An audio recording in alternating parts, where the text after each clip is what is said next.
यहाँ से स्टार्ट करेंगे। दृष्टि के हम लोग मेंटरशिप यहाँ पर टेस्ट देखेंगे, तीसरा पेपर ये, ठीक है। 1, 2 दो पेपर हम लोग यहाँ पर देख चुके हैं। तीसरा पेपर यहाँ पर जो संडे को भी हुआ है वो पेपर यहाँ पर है, ठीक है। लेटेस्ट पेपर एकदम, देखते हैं इसको हम लोग। आते हैं क्वेश्चन नंबर 1 से स्टार्ट करते हैं। और यहाँ पर देखो जो पहले हम लोगों ने देखे थे हिस्ट्री, आर्ट, कल्चर, है ना, इन सब को मिला के यहाँ पर 70 क्वेश्चन थे। मैपिंग के भी 5 क्वेश्चन थे और 25 क्वेश्चन करंट अफेयर्स के थे। तो यहाँ पर भी इन सब के क्वेश्चन को डिस्कस किया जाएगा। क्वेश्चन सब अलग होंगे लेकिन यहाँ पर जो सब्जेक्ट है जैसे हिस्ट्री का है ना, मैपिंग का वहाँ पे भी था, तो यहाँ पे भी उसी चीज़ के डिस्कस किए जाएंगे लेकिन क्वेश्चन अलग होंगे सब, ठीक है। आते हैं, स्टार्ट करते हैं क्वेश्चन 1 नंबर से करते हैं इसको। क्वेश्चन नंबर 1 है, राष्ट्रकूट शासकों के संबंध में घटनाओं पर विचार करना है। सूची 1, सूची 2 देखते हैं इसको। पहला है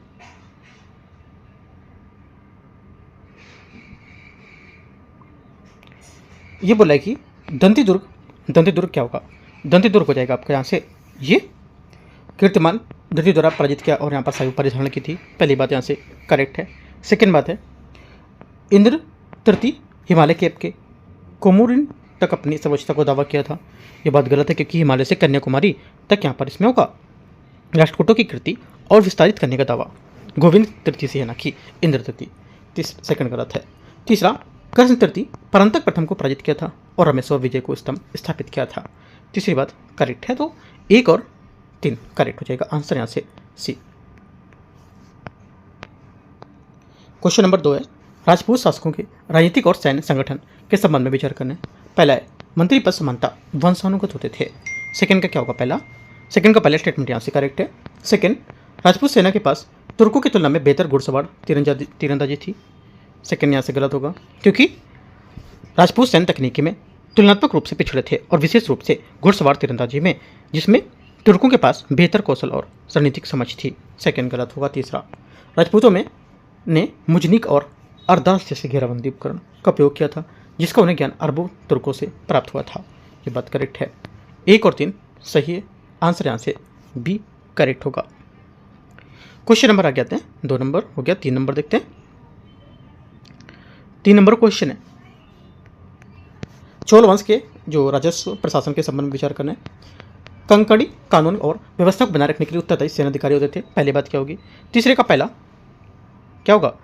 गलत है क्योंकि कंकड़ी कानून व्यवस्था के लिए उत्तरदायी सैन्य अधिकारियों के बजाय पर्यवेक्षक या लेखाधिकारी थे। सेकंड, पुरुवोबरी टेनक का कलम भू राजस्व विभाग था। सेकंड बात करेक्ट। तीसरा, वारीपोटगम भू अधिकारों का रिकॉर्ड देखता था। तीसरा करेक्ट है। आंसर 2 और 3 सही है, बी। क्वेश्चन नंबर 4 नंबर है, चोल काल के दौरान विशिष्ट नगरम के संबंध में विचार करना है। सालिया नगरम बुनकर सह व्यापारियों के संबंधित था। चौथा क्या होगा? चौथे का पहला स्टेटमेंट यहाँ से करेक्ट है। सेकंड, पराग नगरम विदेशी व्यापारियों को एक संगठन को संगठित करता था। सेकंड क्या होगा? सेकंड बात यहाँ से ये भी करेक्ट है। दोनों बातें सही हैं। आंसर यहाँ से सी। क्वेश्चन 5 आते हैं।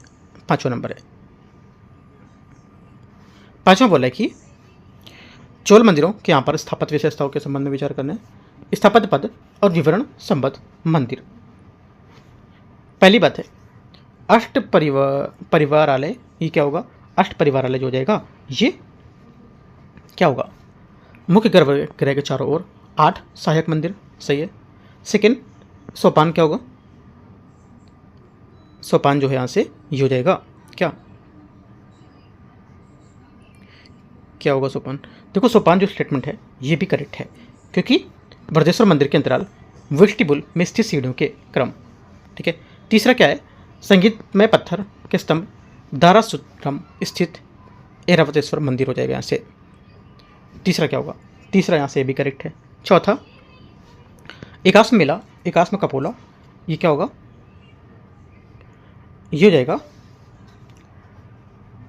बृहदेश्वर मंदिर का विमान एक विशाल एकाश्म कपोला द्वारा सुशोभित है।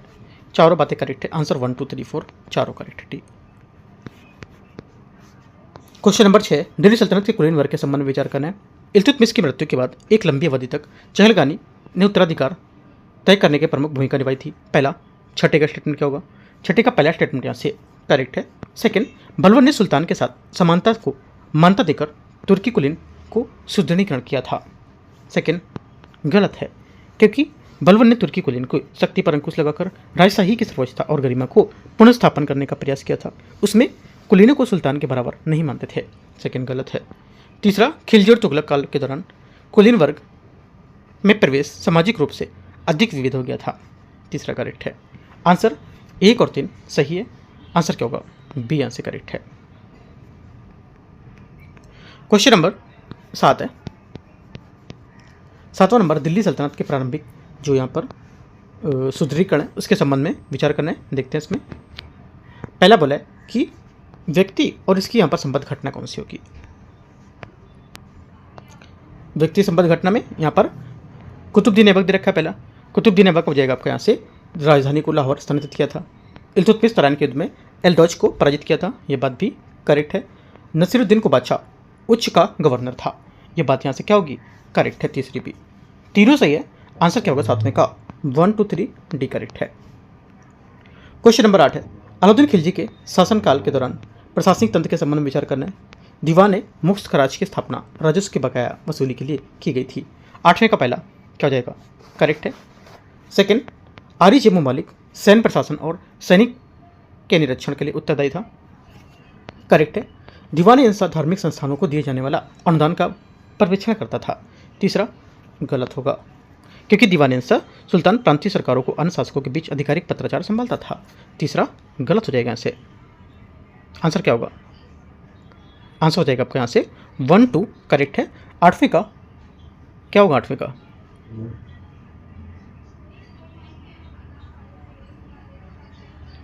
8वें का आंसर हो जाएगा आपका ए करेक्ट है। क्वेश्चन नंबर 9 आते हैं।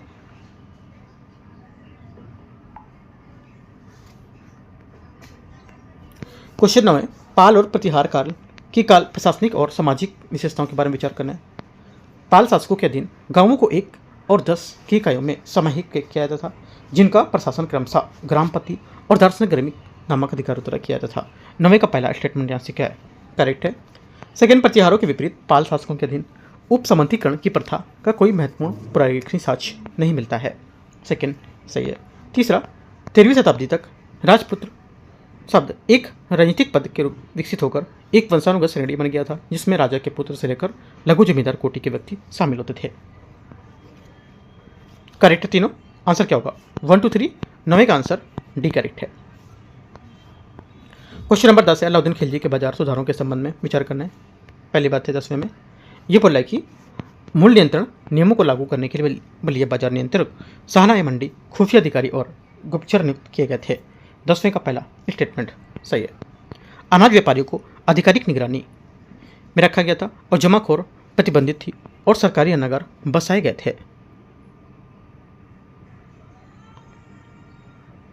क्या होगा? सेकंड। 10वें का सेकंड यहाँ से ये भी करेक्ट है। तीसरा, दिल्ली के बाजार में इसके लिए वस्त्र की खरीद हेतु मुल्तानी व्यापारियों को अग्रिम ऋण दिया गया था। तीसरा गलत होगा। 1 2 सिर्फ करेक्ट है, क्योंकि मुल्तानी वस्त्र व्यापारियों को दिल्ली हेतु वस्त्र को खरीदकर और उसे वहन करने के लिए अग्रिम ऋण दिया जाता था। हालांकि यह राज्य की सहायता और विनिमय के समान था, न कि लंबी दूरी के व्यापार का राष्ट्रीयकरण। 1 2 सिर्फ करेक्ट है इसका, है ना। तो स्टेटमेंट भी यहाँ से इसका 1 2 जाएगा, ये करेक्ट हो जाएगा। तीसरा गलत है। यहाँ पर इसके व्याख्या को बता रहा है थोड़ा थोड़ा सा करके, ठीक है। तीसरा है, तीसरा क्या? 11 नंबर क्वेश्चन है। 11 नंबर है, मोहम्मद बिन तुगलक कृषि संबंधी उपकरण जो है उपाय, उसके बारे में विचार करना है। उसने अलाउद्दीन खिलजी की भूमि मापन इकाई को या भूमि मापन प्रणाली को गुजरात, मालवा, दक्कन, दक्षिण भारत तक, बंगाल का विस्तारित किया था। 11वें का पहला करेक्ट है। सेकंड, खराज के निर्धारण के लिए वफा ए फरमानी राज्य द्वारा निर्धारित पैदावार और निरक ए फरमानी राज्य द्वारा घोषित जो मूल्य था उसका उपयोग करता था। सेकंड भी सही है। तीसरा, उन्होंने खेती के विस्तार के लिए सोनधर नामक कृषि ऋण की शुरुआत की थी। तीनों बातें करेक्ट है। 11वें का डी सही आंसर है। क्वेश्चन 12 है, दिल्ली सल्तनत के संबंध में विचार करना है। दिल्ली सल्तनत पर तुर्क अफगान मूल के 5 क्रमिक राजवंशों ने शासन किया था। 12वें का पहला स्टेटमेंट सही है। सल्तनत काल राजनीतिक अस्थिरता और क्षेत्र विस्तार के प्रयासों के लिए जाना जाता था। सेकंड करेक्ट है। कौन सा यहाँ पर सही होगा? आंसर हो जाएगा 12वें का सी करेक्ट है। क्वेश्चन नंबर 13, कुलीन वर्ग पर केंद्रीय नियंत्रण के संबंध में विचार करना है। बलबन पहला सुल्तान था जिसने नौसैनिकों यह सैनिकों को नगद वेतन देने की प्रथा को प्रभावी रूप से स्थापित किया और दोआब के सभी छोटे एकता को सफलतापूर्वक वापस लिया था। 13 का पहला स्टेटमेंट क्या होगा? 13 का पहला स्टेटमेंट यहाँ से गलत है, क्योंकि इल्तुतमिश ने वेतन के बदले सुल्तान की सेना को सैनिक के दोआब में छोटे एकता को सौंपे थे और बलवर ने एकता को अनुदान में वापस लेने के लिए केवल सीमित प्रयास किया था, लेकिन वह सफल नहीं हुआ था। याद रखना है। आंसर क्या होगा? आंसर हो जाएगा 13 का पहला गलत है। सेकंड में आते हैं। अलाउद्दीन खिलजी ने कुलीनों की गतिविधियों पर सूचना देने के लिए बरीद गुप्तचर अधिकारियों का उपयोग करके उसके सामाजिक मेल मिलाप में विवाहों को प्रतिबंधित करके केंद्रीय हस्तक्षेप बढ़ाया था। सेकंड सही है। तीसरा क्या होगा? मोहम्मद बिन तुगलक ने एक क्षेत्र या एक ही क्षेत्र में राजस्व वसूली के लिए या करने वाली सैन्य कमान के लिए अमीर की नियुक्ति करके केंद्रीय नियंत्रण को तीव्र किया, साथ ही सैनिकों के प्रत्यक्ष रूप में राजकोष से वेतन दिया था। तीसरी बात 13 का करेक्ट है। बी यहाँ से आंसर होगा 2-3। क्वेश्चन 14 दिल्ली सल्तनत के अंतर्गत खालसा संबंध में विचार करना है। अलाउद्दीन खिलजी के शासनकाल के दौरान संपूर्ण मध्य दोआब खालसा का हिस्सा था। पहला क्या होगा? 14 का पहला स्टेटमेंट यहाँ से करेक्ट है। खालसा में हमेशा पूरे साम्राज्य के बिखरे हुए क्षेत्र शामिल होते थे। सेकेंड बात क्या होगी? गलत है, क्योंकि खालसा में आवश्यक रूप से पूरे साम्राज्य में बिखरे हुए और बदलते क्षेत्र शामिल नहीं थे। अलाउद्दीन खिलजी के अधीन ये एक बड़ा और अपेक्षाकृत निरंतर क्षेत्र था। तीसरा है फिरोज तुगलक के अधीन खालसा का विस्तार में कमी प्रतीत होती थी। तीसरी बात करेक्ट है। चौथा खालसा भूमि से प्राप्त राजस्व विशेष रूप से शाही घराने के रखरखाव के लिए था। चौथी बात गलत है, क्योंकि बरनी के अनुसार खालसा को मतलब दोआब को खालसा के तहत लाए जाने के बाद वहाँ से एकत्र किए गए राजस्व उपयोग सैनिकों को नगद वेतन देने के लिए किया जाता था। आंसर क्या होगा? चौथा गलत है और दूसरा भी गलत है। पहला तीसरा सही है। ए नंबर। क्वेश्चन नंबर 15 है। सूची 1 सूची 2 को मैच करना है। स्थापत्य विशेषता इसकी दे रखा है और राजवंश काल दे रखा है। टाइम पीरियड इसका क्या होगा देखते हैं। पहला है मेहराबों के नीचे कमल, क्या लिखा है? कमल कली है ना, क्या होगा? 15 का 15 है उसका पहला स्टेटमेंट यहाँ से करेक्ट है। यहाँ से जो मैच करेंगे तो यह आएगा आपका मैचिंग। ये 14वीं शताब्दी में दूसरे चरण के दौरान जो होगा ये 3 के साथ हो जाएगा खिलजी में, ठीक है। बी का किसके साथ होगा? चतुर्थ केंद्र मेहराब। चतुर्थ केंद्र मेहराब आपका हो जाएगा ये हो जाएगा तुगलकों में 4 केंद्र, तो आपका होगा बी 1 के साथ होगा। हाँ ठीक है, तुगलक। मस्जिद में आवरणों में कदलीकृत मेहराब जो था ये क्या होगा? ये सी का 2 के साथ हो जाएगा प्रारंभिक सल्तनत काल में। और बरामदे सहित अष्टभुजी मकबरा सैयद लोधी। करेक्ट आंसर 15वें का क्या होगा? ए। 16 नंबर 16 विजयनगर साम्राज्य के अयंगर व्यवस्था के संबंध में विचार करना है। देखते हैं इसको अयंगर व्यवस्था के बारे में। पहला क्या है? पहला यहाँ से एक गांव में समानता 12 अयंगर होते थे। 16 का पहला स्टेटमेंट यहाँ से क्या है? पहली बात करेक्ट है। सेकंड अयंगर को कर मुक्त भूमि के माध्यम से पारिश्रमिक दिया जाता था। सेकंड बात क्या होगी? सेकंड बात यहाँ से भी करेक्ट है। तीसरा कर्णम और तलैयारी के पद क्रमशः ग्राम लेखाकार और ग्राम चौकीदार के संबंध में थे। तीनों बातें सही है। 16 का आंसर 1 2 3 सही होगा। डी। 17 है विजयनगर साम्राज्य के तहत मंदिर अर्थव्यवस्था के बारे में विचार करना है। मंदिर के कोष में कभी कभी सिंचाई कार्यों को और खेती करने वालों के लिए ऋण प्रदान किए जाते थे। 17 का पहला स्टेटमेंट यहाँ से क्या होगा? करेक्ट है। सेकंड मंदिरों ने बंजर भूमि, जीर्णोद्धार और कृषि के विस्तार में योगदान दिया था। सही होगा। मंदिर परिसरों ने कारीगरों, व्यापारियों और सेवाओं कर्मियों को नियोजित करके व्यापार को प्रोत्साहन किया था। तीसरी बात क्या है? तीसरी बात यहाँ से ये भी करेक्ट है। 1 2 3 answer D. 18 number 18 number question.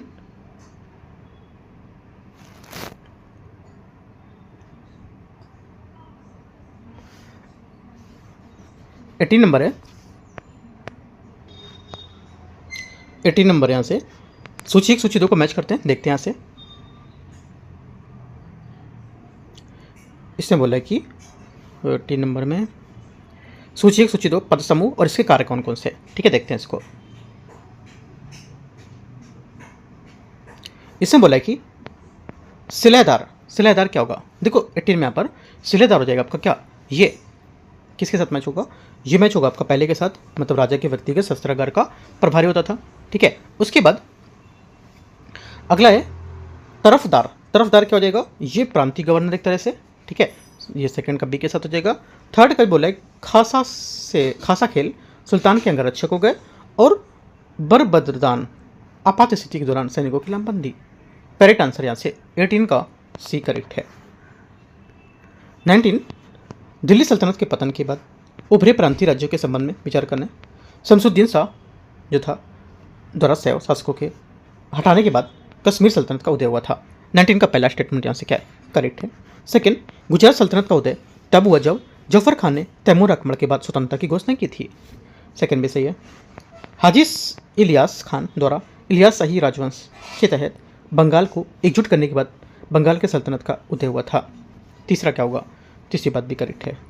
चौथा, मोहम्मद बिन तुगलक के खिलाफ विद्रोह के बाद हरिहर और बुक्का द्वारा मालवा में सल्तनत की स्थापना की गई थी। चौथी बात गलत है, क्योंकि हरिहर और बुक्का ने विजयनगर साम्राज्य की स्थापना की थी। मालवा सल्तनत की नहीं, बल्कि मालवा सल्तनत का उदय दिलावर खान गौरी के नेतृत्व में हुआ था। 1 2 3 यहाँ से इसका करेक्ट है। 19 का आंसर 1 2 3 सी। 20 नंबर 20, पानीपत का प्रथम युद्ध 1526 के बारे में विचार करना है।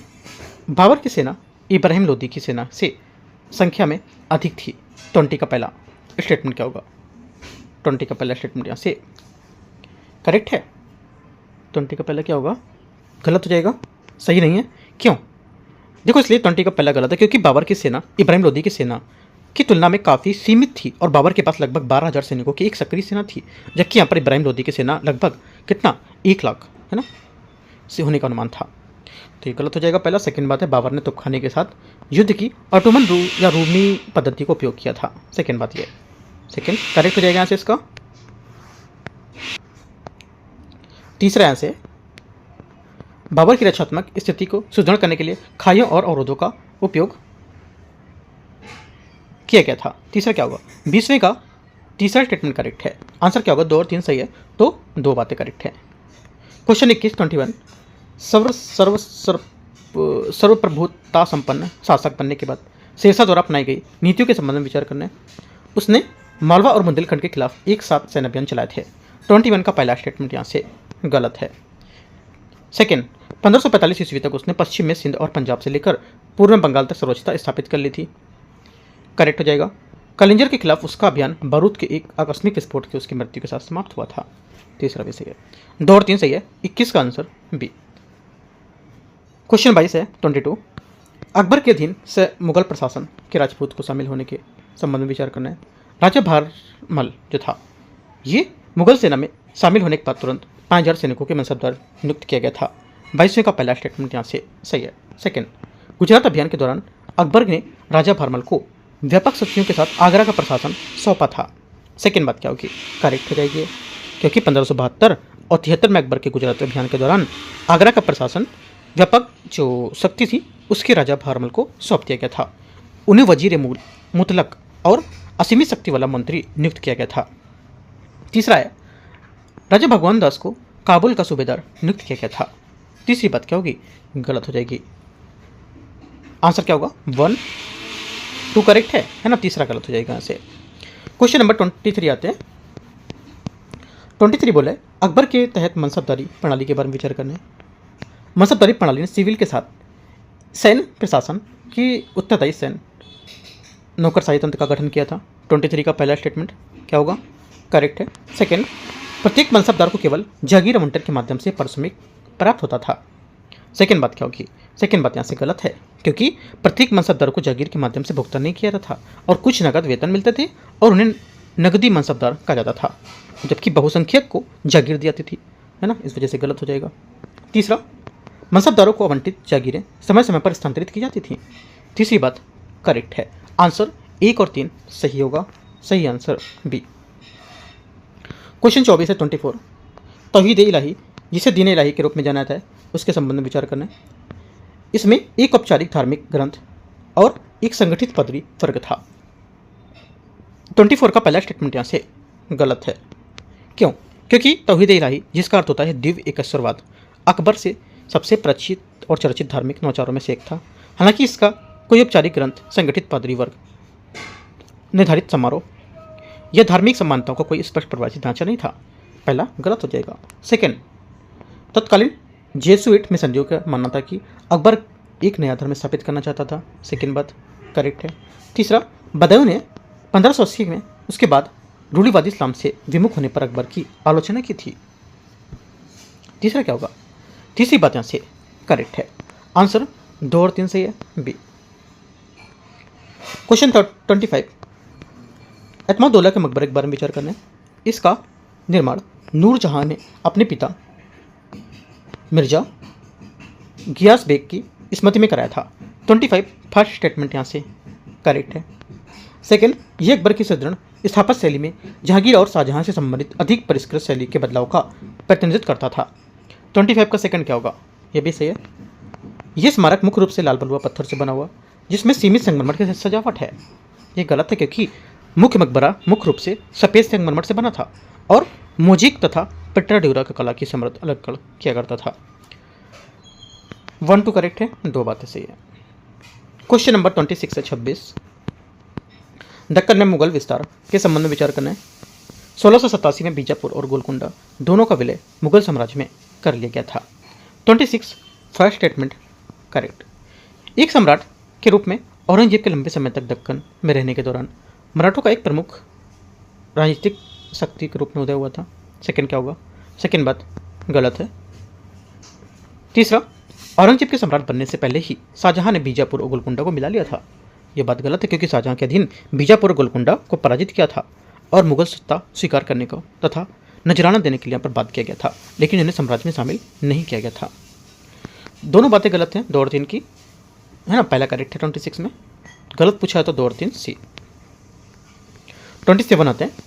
सूची को सूची 2 को मैच करेंगे, चित्र इनके चित्रकार और इनके विवरण कौन है, देखते हैं। 27 में पहला बोला मीर सैयद, क्या करना? मैचिंग करना है ना। हाँ, मैचिंग करना है यहाँ पर 27 में। तो क्या होगा इसमें? पहला बोला है मीर सैयद अली। मीर सैयद अली क्या होगा? देखो, मीर सैयद अली हो जाएगा आपका एक हुमायूं द्वारा लाया गया भारत में फारसी कला विशेषज्ञ। हाजी महमूद क्या होगा? हाजी महमूद आपका हो जाएगा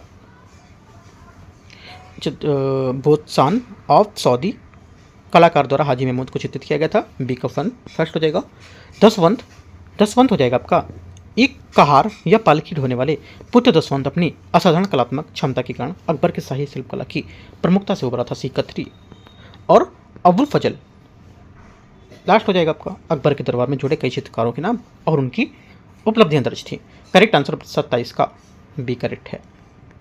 28 नंबर, वीर शैव या लिंगायत आंदोलन के बारे में विचार करना है। लिंगायतों के पुनर्जन्म का सिद्धांत पर प्रश्न उठाए थे। 28 फर्स्ट स्टेटमेंट करेक्ट है। उन्होंने धर्मशास्त्रों के अनुसार दाह संस्कार को अनिवार्य रूप से निर्धारित किया था। सेकेंड बात गलत है, क्योंकि लिंगायतों ने दाह संस्कार को धर्मशास्त्रीय प्रथा का पालन नहीं किया था। इसके बजाय वे मृतकों को औपचारिक रूप से दफनाने थे, क्योंकि उनका मानना था कि भक्त शिव के साथ विलीन हो जाएंगे और वापस नहीं आएंगे। तीसरा है, उन्होंने विधवा पुनर्विवाह को किशोरावस्था के बाद विवाह जैसी प्रथाओं का समर्थन किया था। करेक्ट है, 1 और 3 करेक्ट है आंसर है। 29 नंबर है सिलसिला और इसकी क्या विशेषताएं हैं देखना है। पहली बात है, इसमें बोला है कि चिश्ती प्रेम और सहिष्णुता पर बल दिया था। ठीक है, 29 का पहला क्या होगा? यहाँ से सही है। सुहरावर्दी राज अनुदान स्वीकार किए और वीरता को रहस्यवाद के साथ दर्शाया था संबंध। तीसरा है नक्शबंदी क्या होगा? समा का विरोध किया और शरीयत में कठोर पालन पर बल दिया था। चौथा कादरी क्या था? कादरी आपका वहदत उल वजूद सिद्धांत का समर्थन किया था। चारों बातें सही है, 29 का आंसर डी करेक्ट है। क्वेश्चन 30 सूफी परंपरा में पीर और मुरीद के बीच संबंधों के संबंध में विचार करना है।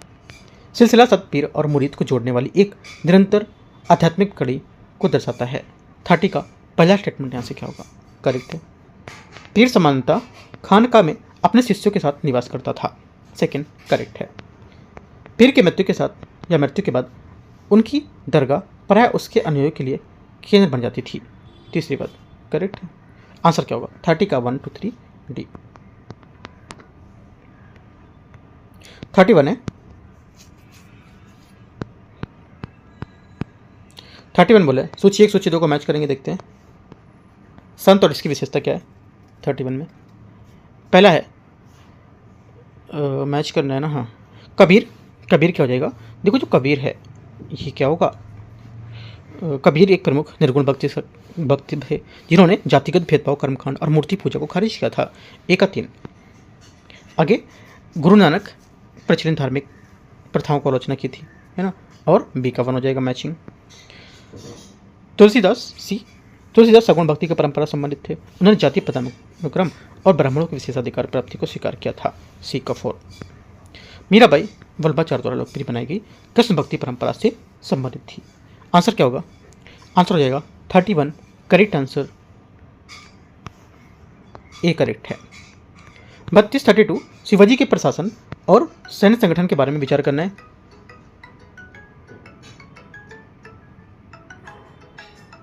देखते हैं इसको 32 को। 32 नंबर क्वेश्चन है, शिवाजी का प्रशासन और जो अन्य संगठन से सैन्य उनके संबंध में विचार करना है। अष्टप्रधान पूर्ण रूप से शिवाजी का एक नवाचार था। 32 का पहला स्टेटमेंट यहाँ से क्या होगा, गलत है, क्योंकि अष्टप्रधान पूर्ण रूप से शिवाजी का नवाचार नहीं था, बल्कि पेशवा, मजूमदार, वकैया, नवीस और दबीर और सुरनवीस जैसे पद को लेकर दक्कनी शासन को अधीन अस्तित्व में थे। पहला गलत है। सेकेंड बोला कि पंडित राव और न्यायाधीश के अतिरिक्त अष्टप्रधान के अन्य सदस्यों को सैन्य अभियानों में भाग लेना चाहता था। सेकेंड क्या करेक्ट होगा। शिवाजी के अधीन अष्टप्रधान के पद न तो वंशानुगत थे और न ही स्थायी थे, और वे राजा के प्रसाद पर पद धारण करते थे। तीसरी बात करेक्ट है। आंसर 2 और 3 सही है, ए नंबर। 33 नंबर है 33, देखते हैं इसमें। 33 बोले मराठा जो राजस्व है वसूली उसके बारे में विचार करना है, देखते हैं इसको।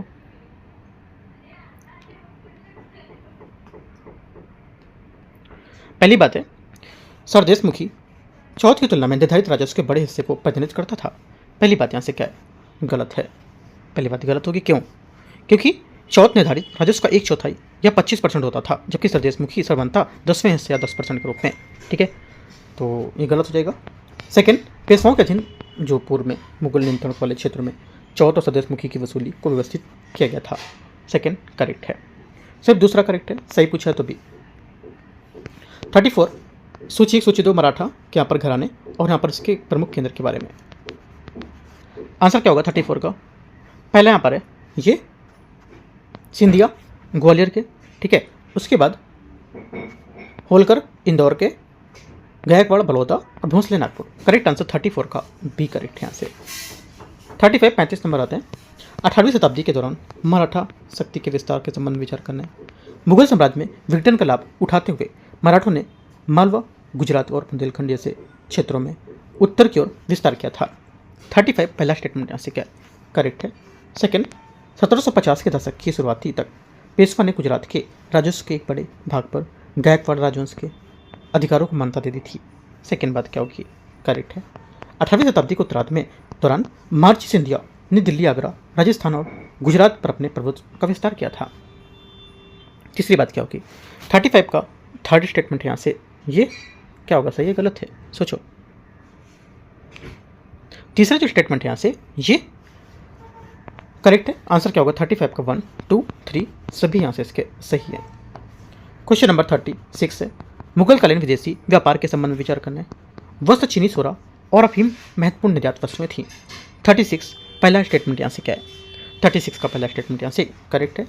घोड़े, चीनी, मिट्टी की वस्तुएं और चांदी भारत के आयात में शामिल होते थे।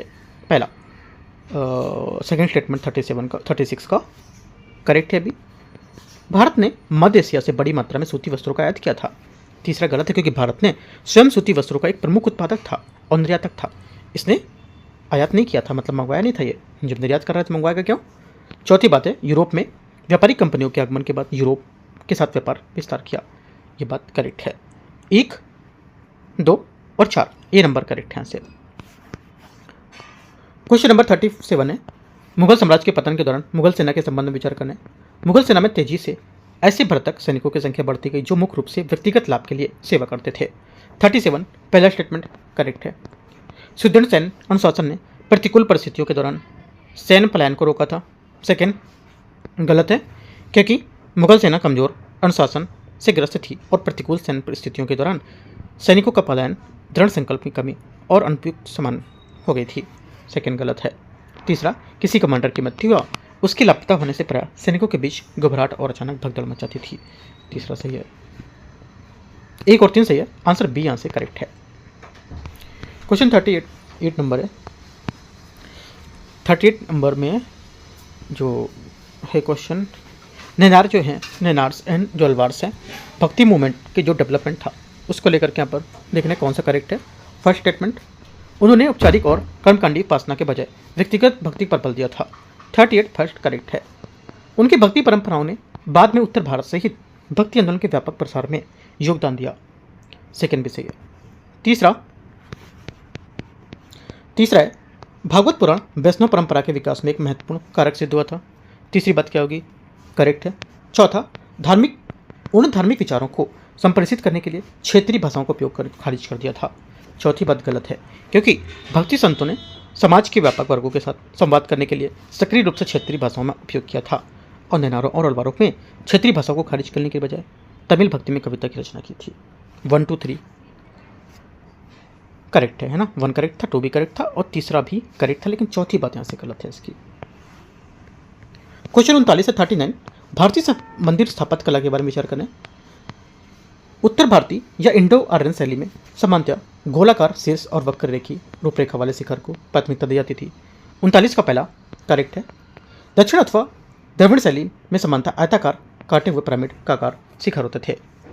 तीसरा है, द्रविड़ स्थापत्य में उत्तरवर्ती चरण में मुख्य गर्भगृह के ऊपर स्थित शिखर के अधिक प्रवेश द्वार स्थित मीनार पर बल दिया जाने लगा था।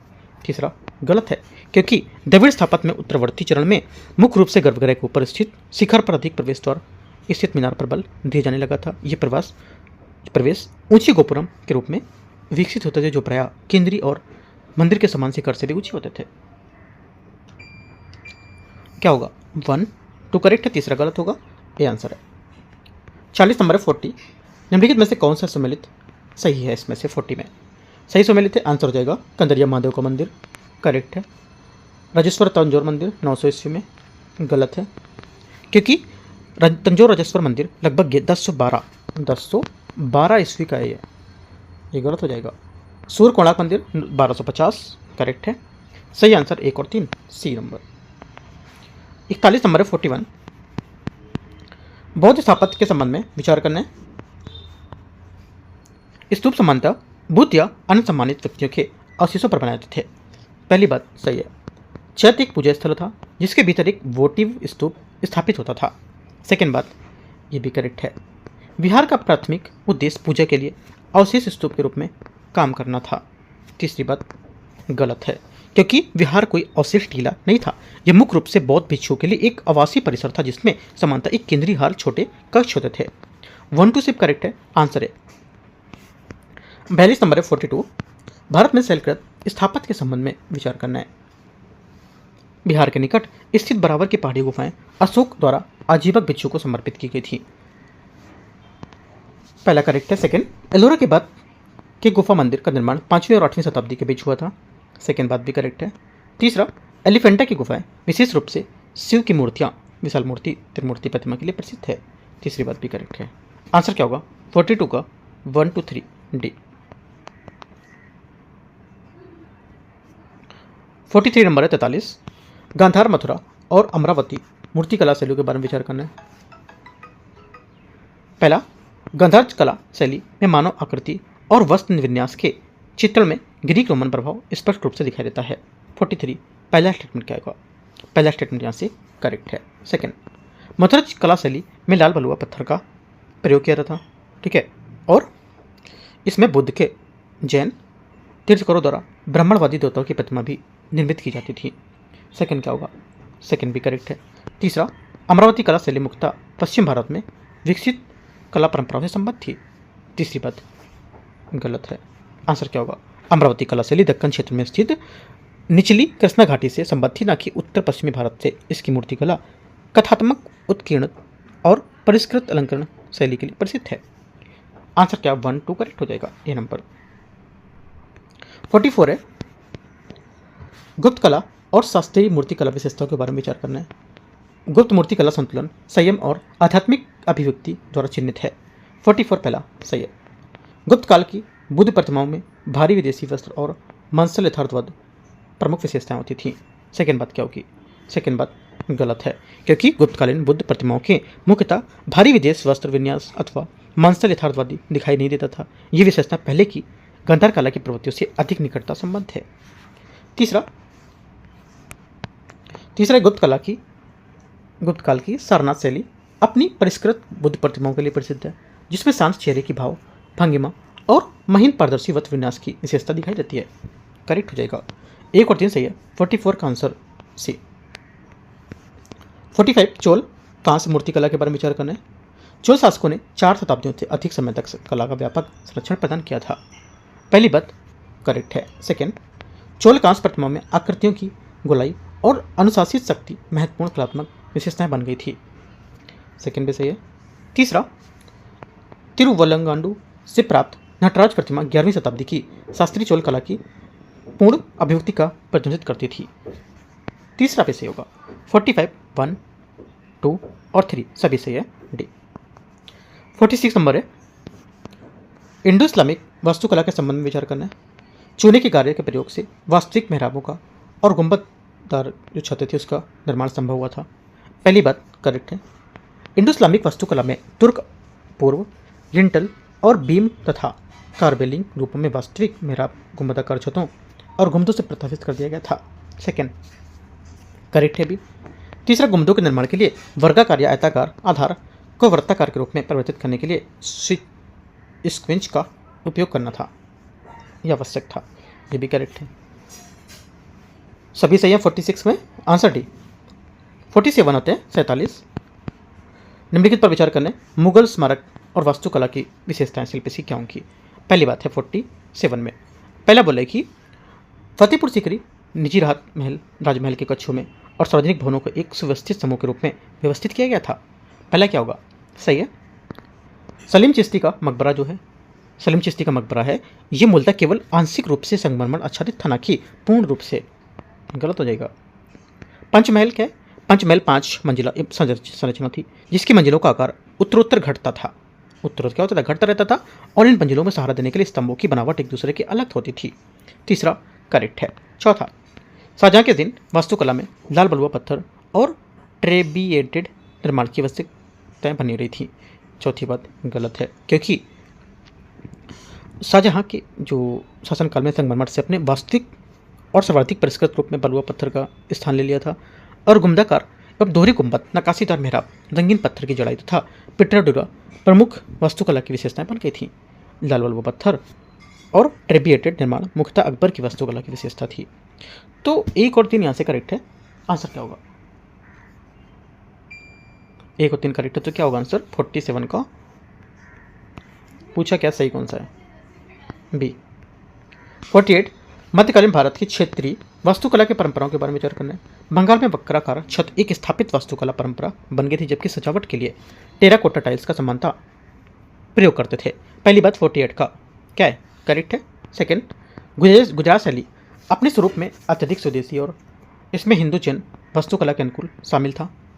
करेक्ट है। दक्कन शैली का उदय मुख्य रूप से दिल्ली की तुगलक वास्तुकला परंपरा की फारसी वास्तुकला के प्रभाव से मिश्रण से थी। करेक्ट है। चौथा, कश्मीर के प्रसिद्ध मुगल उद्यान मुख्यतः शाहजहां के उद्यान के निर्माण के लिए प्रमाणित करते थे। गलत है, क्योंकि कश्मीर के प्रसिद्ध मुगल उद्यान विशेष रूप से जहांगीर की उद्यान रचना में रुचि अनुराग से संबद्ध थे, न कि शाहजहां से। 1 2 3 करेक्ट है। आंसर क्या होगा? सी करेक्ट है। 3 बात। आगे आते क्वेश्चन 49। 49 बोला है भारतीय दार्शनिक विचारधाराओं के वर्गीकरण के बारे में विचार करना है। आस्तिक और नास्तिक दर्शनों के बीच भेद मुख्यतः वेदों की प्रामाणिकता को स्वीकार करने या अस्वीकार करने पर क्या था? आधारित था। पहली बात क्या है? 49 का पहला स्टेटमेंट यहाँ से करेक्ट है। बौद्ध धर्म, जैन धर्म और चारवाक को भारतीय दर्शन के नास्तिक दर्शनों के रूप में वर्गीकृत किया गया था। सेकेंड भी सही है। तीसरा है सभी आस्तिक दर्शन समान दार्शनिक संहिता, सिद्धांत और अन्वेषण के समान पद्धतियों को स्वीकार करते थे। गलत हो जाएगा, क्योंकि आस्तिक दर्शन वेदों की प्रामाणिकता को स्वीकार करने के लिए संदर्भ में समानता रखते थे, तथापि उनकी तत्वमीमांसी विचार, ज्ञान मीमांसा विशेषण पद्धतियों को दार्शनिक निष्कर्ष में पर्याप्त भिन्नता होती थी। ये नहीं कह सकता कि वे समान सिद्धांत को स्वीकार करते थे। 1-2 सिर्फ करेक्ट होगा। 50-50 बौद्ध दार्शनिक परंपराओं के बारे में विचार करने। माध्यमिक विचारधारा शून्यता के सिद्धांत का प्रतिपादन करती है और इस विचार को अस्वीकार करती है कि घटनाओं को एक स्वतंत्र रूप से स्थायी सार होता है। पहला क्या होगा 50 का? करेक्ट है। सेकेंड, योगाचार दर्शन यह मानता है कि चेतना अनुभव का मूलाधार है और आलय विज्ञान की संकल्पना के माध्यम से निरंतर की व्याख्या करता है। सेकेंड, ये भी करेक्ट है। तीसरा है, वज्रयान बौद्ध धर्म के बोधिसत्व के आदर्श को अस्वीकार कर दिया और अनुष्ठान अथवा तांत्रिक प्रथाओं के उपयोग के बिना केवल मठवासी शासन के माध्यम से मुक्ति का समर्थन किया था। तीसरा गलत है, क्योंकि वज्रयान बौद्ध धर्म में महायान परंपरा के बाद विकसित हुआ था और इससे बोधिसत्व आदर्श बनाए रखा गया था। साथ ही ज्ञान प्राप्ति के लिए कुशल साधनों के रूप में तांत्रिक प्रथाओं, मंत्रों, मुद्राओं और मंडलों के रूप में गौण अनुष्ठान के रूप में जोड़ दिया गया था। इसे बोधिसत्व मार्ग को अस्वीकार नहीं किया था और न ही विशेष रूप से पारंपरिक मठवासी शासन पर निर्भर रहा था। तो आंसर हो जाएगा इसका क्या? ए करेक्ट है 1 और 2। तीसरा गलत हो जाएगा। आंसर ए करेक्ट है। तो इस टाइप से हम लोग यहाँ पर 50 क्वेश्चन ही सॉल्व करेंगे आज, ठीक है। और जितने भी टॉपिक यहाँ पर आए, जैसे कि बौद्ध दार्शनिक परंपरा क्या थी, जाके पूरा रीड में करो। इतने जितने 50 यहाँ पर क्वेश्चनों में जितने भी टॉपिक आए, 50 टॉपिक, इनको बहुत अच्छे से जाके रीड करो। एक ही चीज़ को यहाँ पर जाके पढ़ो बुक से, तो आपको क्या होगा, पूरा सिलेबस कुछ टाइम बाद ये पूरा खत्म हो जाएगा मेंटरशिप के हिसाब से, है ना। बाकी कुछ पूछना टेलीग्राम से पूछ सकते हो, टेलीग्राम आप ज्वाइन कर लो। यूपीएससी नॉलेज ट्रैक, तो आपको एक चीज़ यहाँ पर मिलती रहेगी। जैसे कि हम लोग डेली टारगेट स्टार्ट किया था, वहाँ से करीब 30 टॉपिक कम से कम पूछे गए थे एग्जाम में, देख सकते हो। पूरा मैंने दिखाया हुआ था, कोई आपको परचेस नहीं करना था, कुछ चार्जेस नहीं देना था, एकदम फ्री था सब, है ना। इसलिए टेलीग्राम से जुड़ो, आप कुछ इंपॉर्टेंट चीज़ें रहेंगी, मैं आपको शेयर करता रहूँगा। और अभी करंट अफेयर्स भी हम लोग लेके आने वाले हैं, पीआईबी और द हिंदू, इंडियन एक्सप्रेस, सब पूरा मिला के जितना इंपॉर्टेंट क्वेश्चन होंगे सब पूरा एक मैगजीन लेके आने वाले हैं, है ना। एंड करते हैं। All the best, thank you.